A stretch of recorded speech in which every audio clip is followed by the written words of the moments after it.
तो इसलिए हम दबाव डाल रहे हैं। हम दबाव क्यों डाल रहे हैं? क्योंकि किसानों के साथ गलत काम किया गया है, उनको मारा गया है। और सचमुच बताऊं तो ये आपका काम है, आप लोग तो करते नहीं हो। जो आपकी जिम्मेदारी है उसको तो आप निभाते नहीं हो। उल्टा आप सवाल पूछते हो कि ये पॉलिटिक्स हो रही है। आपकी जिम्मेदारी भी है, उसको तो आप भूल गए और फिर कहते हो हमें कहते हो।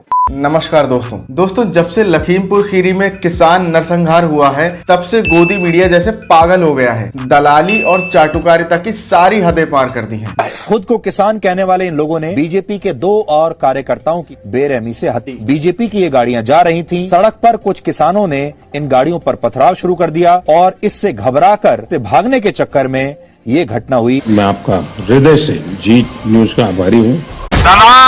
जिसमें सबसे आगे है अमीश देवगन के पीछे है अमन चोपड़ा के पीछे है अदिति त्यागी और उसके पीछे खड़ा है सुशांत सिन्हा। अब ऐसा मैं क्यों बोल रहा हूं आपको एक एक करके बताते हैं। सबसे पहले बात करते हैं अमीश देवगन की। अमीश देवगन कैसे उन लोगों को बचा रहा है जिन्होंने किसानों को रौंदा, जरा इस पे नजर डालिए। अमीश देवगन ने एक ट्वीट किया कि आतंकवादी भिंडरा वाले की टी शर्ट कौन किसान डालता है, सच सामने आना चाहिए, #लखीमपुर खीरी। इसी ट्वीट पे अभिसार शर्मा ने एक रीट्वीट किया, हिम्मत दिखाओ अमीश, ये वीडियो अपने चैनल पर दिखाओ सिर्फ एक बार। तो अभिसार शर्मा के इसी ट्वीट पर अमीश देवगन फिर रीट्वीट करता है, इसमें हिम्मत की नहीं पत्रकारिता की धर्म की जरूरत है जो तुम्हारे एजेंडा में फिट नहीं है, हर वीडियो चल रहा है। तो फिर उसी पर अभिसार शर्मा भी अमीश देवगन को जवाब देते हैं, खैर तुमसे तो पत्रकारिता की भी बात नहीं की जा सकती। ये बताओ आज से 1 साल पहले तुमने चीख चीख कर कहा था कि तबलीग के पीछे पाकिस्तान का हाथ है, वो प्रमाण तुमने पुलिस को दिए? क्या तुम्हारे चैनल ने कोई फॉलो अप किया? सच ये है कब तुम एजेंडाबाज हो और सत्ता के, शर्म करो। तो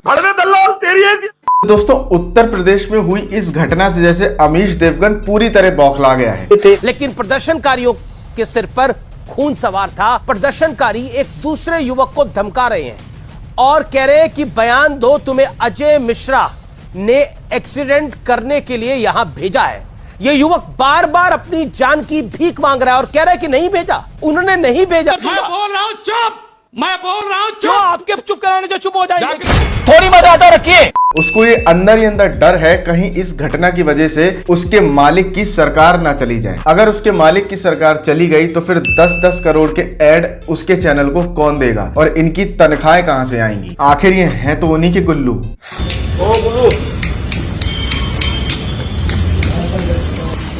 आपको मैं ये 2 शब्द माय डियर फ्रेंड कहना चाहता हूं, BND, बिल्कुल ब्लंडरस एंड ड्रामेटिक। थोड़ा देर के लिए वहां पे गोटी मुंह में था।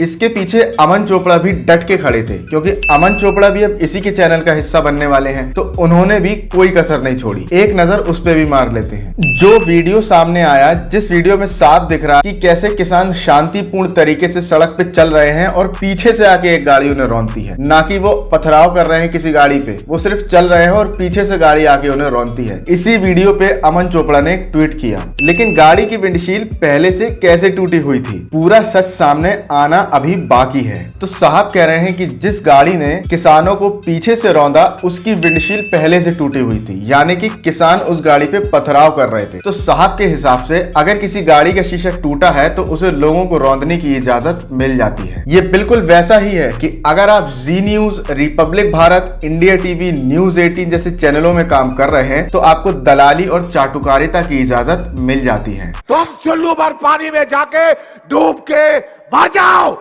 एक और ट्वीट इन्होंने किया, यूएपीए के तहत देशद्रोह के आरोपी सिद्दीकी कप्पन की रिहाई के लिए काला दिवस, लेकिन लखीमपुर खीरी में पत्रकार रमन कश्यप की मौत पर मौन। लखीमपुर खीरी कांड में जिन 9 लोगों की हत्या या मौत हुई उसमें एक पत्रकार रमन कश्यप भी थे। अब रमन कश्यप के भाई क्या कह रहे हैं जरा इसको भी सुन लीजिए। इसको सुन के आपको साफ पता चल जाएगा कि गोदी मीडिया की इस देश में क्या हालत है।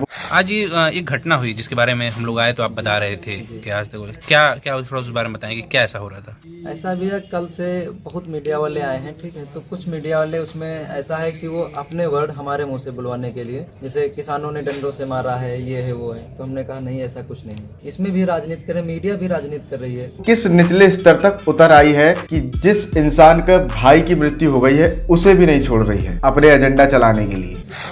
कुछ पत्रकार ऐसे हैं जो बोल रहे हैं कि जानबूझ के इनको विधायक की गाड़ी से मारा गया है या तो गाड़ी तो थी विधायक पुत्र उसमें चला करते थे, लेकिन ऐसा है कि इसमें राजनीति हो रही है। अभी एक आए चैनल वाले तो वो बोल रहे हैं कि पोस्टमार्टम रिपोर्ट में आया है कि लाठी डंडों से मारा गया है, जबकि भाई साहब अभी रिपोर्ट आई ही नहीं है। मैंने थोड़ी सी उनसे तीखी सी बहस हो गई तो उन्होंने मुझसे ये भी कहा, हम इस हाल में, उन्होंने मुझसे ये कहा कि अगर आप मृतक के भाई ना होते तो हम इतनी तहजीब से आपसे बात ना करते, हम लड़ाई करने में बहुत आगे रहते हैं। किस चैनल से थे वो आज तक से थे।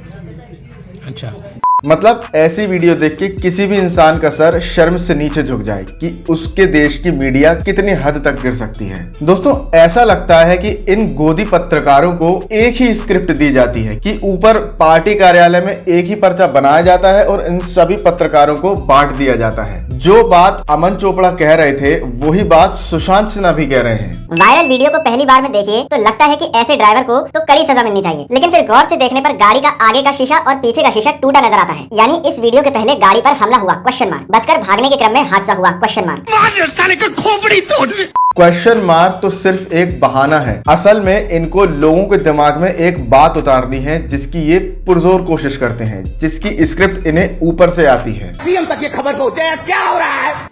इसलिए ये सभी चाटुकार गोदी पत्रकार एक जैसी ही बात करते हैं, जैसे कि अदिति त्यागी। इनका तो सीधा सा फंडा है, आएंगी चिल्लाएंगी। जी न्यूज कहता है आप जी न्यूज से लड़ने आ जाते हैं सर, आपको जी न्यूज से लड़ना है। मैं चाहती हूँ दर्शक इस वीडियो को देखें और मेरे सवाल में उन्हें क्या कोई कमी दिखाई दे रही है, मेरे सवाल में उन्हें क्या कोई कोताही दिखाई दे रही है। एक संवेदनशील सवाल आपसे पूछ रही हूँ और उस पर संवेदनशीलता दिखाने के बदले आप मुझे अटैक करने आए हैं सर।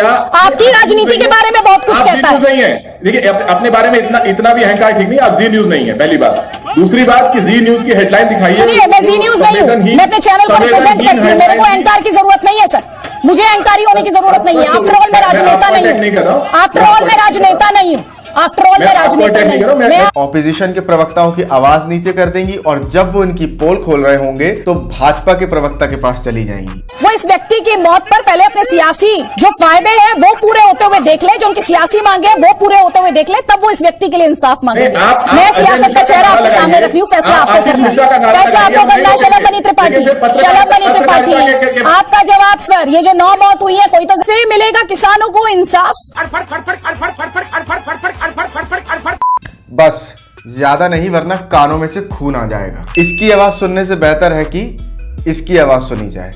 दोस्तों, इस मुद्दे पर अब भाजपा के भी कुछ नेता भाजपा की सरकार के खिलाफ आवाज उठा रहे हैं। वरुण गांधी उनमें से एक हैं। इन्होंने इस मुद्दे पर योगी आदित्यनाथ को एक लेटर भी लिखा और जब वो वीडियो सामने आया जिसमें दिख रहा है कि किसानों को पीछे से रौंदा जा रहा है, उस वीडियो को भी उन्होंने ट्वीट किया। लखीमपुर खीरी में किसानों को गाड़ियों से जानबूझकर कुचलने का यह वीडियो किसी की भी आत्मा को झकझोर देगा। पुलिस इस वीडियो का संज्ञान लेकर इन गाड़ियों के मालिकों, इनमें बैठे लोगों और इस प्रकरण में संलिप्त अन्य व्यक्तियों को चिन्हित कर तत्काल गिरफ्तार करे। तो दोस्तों, किसी और की नहीं, कम से कम भाजपा सरकार को अपने सांसद की बात तो सुननी ही चाहिए। मोदी ने, हमने प्रधानमंत्री तो बना दिया, मोदी ने किया क्या?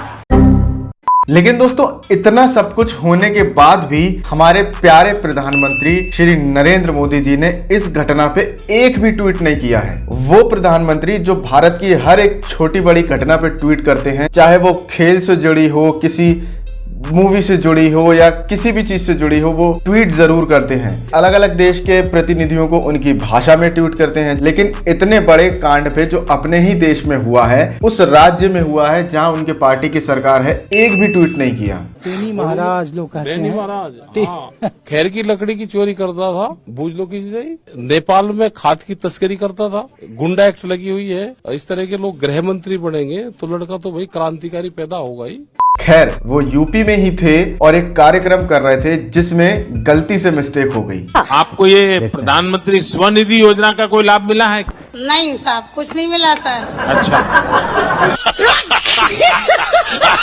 वैसे तो प्रधानमंत्री जब भी लाभार्थियों से बात करते हैं तो पहले ही जिन लाभार्थियों से बात करते हैं उन्हें सब कुछ समझा दिया जाता है। इसी बात की जब पुण्य प्रसून वाजपेयी ने अपने शो में पोल खोल दी थी तो उनको नौकरी से निकाल दिया गया था। अब पता नहीं इनको अधिकारी समझा नहीं पाए या ये समझ नहीं पाई, लेकिन इन महिला ने पोल जरूर खोल दी। आप सभी अच्छे लोग थे, आपको न्यूज चैनल ने खराब कर दिया। एक बात और है जो मैं आपको बहुत दिनों से समझा रहा हूं कि वीडियो पसंद आई हो तो वीडियो को लाइक करें, शेयर करें और चैनल को सब्सक्राइब जरूर कर लें। तो ऐसे सवालों को करने के लिए देखिए, एक तो बेसिक ट्रिक है, एक तो लाइक और शेयर ठोक दीजिए, महाकाल का लाइक और शेयर ठोक दीजिए। पूरा साल मेहनत करता हूँ आपके लिए बेटा, ऐसा नहीं चलेगा, ऐसा नहीं चलेगा।